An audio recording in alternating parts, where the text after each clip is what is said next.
कळी उमलत आहे. अशाच एका भाषणाला मी सुरुवात करत आहे. आदरणीय परीक्षक मंडळी व उपस्थित मान्यवर व माझ्या मित्रमैत्रिणींनो, नमस्कार. मी धुळा साखर हायस्कूल व ज्युनियर कॉलेजची विद्यार्थिनी म्हणजे 7वी ब ची विद्यार्थिनी आज ज्या व्यक्तीबद्दल बोलणार आहे त्या व्यक्तीचं नाव घेताच डोळ्यासमोर येते साधे सरळ पण तेजस्वी व्यक्तिमत्व म्हणजेच आपले प्रिय कर्मवीरांना. कर्मवीर भाऊराव पाटील हे नाव ऐकलं की आपल्या डोळ्यासमोर एका साध्या पण महान व्यक्तिमत्वाची प्रतिमा उभी राहते. त्यांनी आयुष्यभर फक्त एकच ध्येय ठेवलं, शिक्षणाच्या प्रकाशाने समाजातील अंधार दूर करणे. ते खरेच कर्मवीर होते.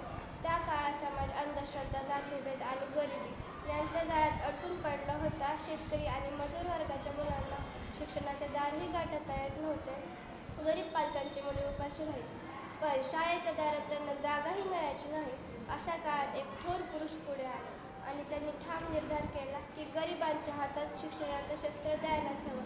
शिक्षणाशिवाय समाजाची प्रगती होऊ शकत नाही. हे थोर पुरुष म्हणजे आपले कर्मवीर अण्णा.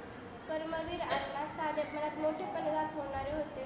साधा पोशाख, शांत स्वभाव, पण मनामध्ये असलेली समाजासाठी अथांग धर्म हे त्यांचे खरे वैशिष्ट्य. त्यांच्यातील त्यागभावना, समाजनिष्ठा, समतेचा आग्रह आणि प्रामाणिकपणा यामुळे त्यांना कर्मवीर ही उपाधी लागली. भाऊराव पाटील यांनी रयत शिक्षण संस्था स्थापन केली आणि तिच्या माध्यमातून शिक्षणाची क्रांती घडवून आणली. रयत म्हणजे सामान्य जनता. त्यांच्या दृष्टीने प्रत्येक गरीब विद्यार्थी हा देशाच्या भविष्यातील कर्ता होता. त्यामुळे त्यांनी गरीब, शेतकरी, मागासवर्गीय यांच्या मुलांसाठी शिक्षणाची दारे उघडी केली. रयत शिक्षण संस्थेच्या शाळा आणि महाविद्यालयातून आज लाखो विद्यार्थी शिकून समाजात आपले स्थान निर्माण करत आहेत. त्यांनी सुरू केलेली अर्न अँड लर्न योजना म्हणजेच कमवा आणि शिका ही योजना विद्यार्थ्यांना आत्मनिर्भर, कष्टाळू आणि स्वाभिमानी बनवणारी होती. आजही अनेक शाळा, महाविद्यालयात ही योजना विद्यार्थ्यांना उभारी देते. मित्रांनो, आज पण आपण संगणक युगात जगत असलो तरी अजूनही अनेक ठिकाणी अज्ञान, विषमता आणि दारिद्र्य आहे. त्याच्यामुळे अजूनही कर्मवीर अण्णांचे विचार तितकेच महत्त्वाचे आहेत.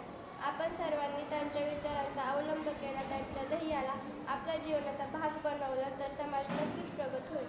जाता जाता एवढं म्हणू इच्छिते, शेतकऱ्यांच्या लेकरांना दिला शिक्षणाचा आधार, त्यागसेवेने सजला समाजाचा दरबार, ज्ञानदीप प्रज्वलित करून गेला महाराष्ट्र उजळा, अण्णांचा माझा मानाचा मुजरा,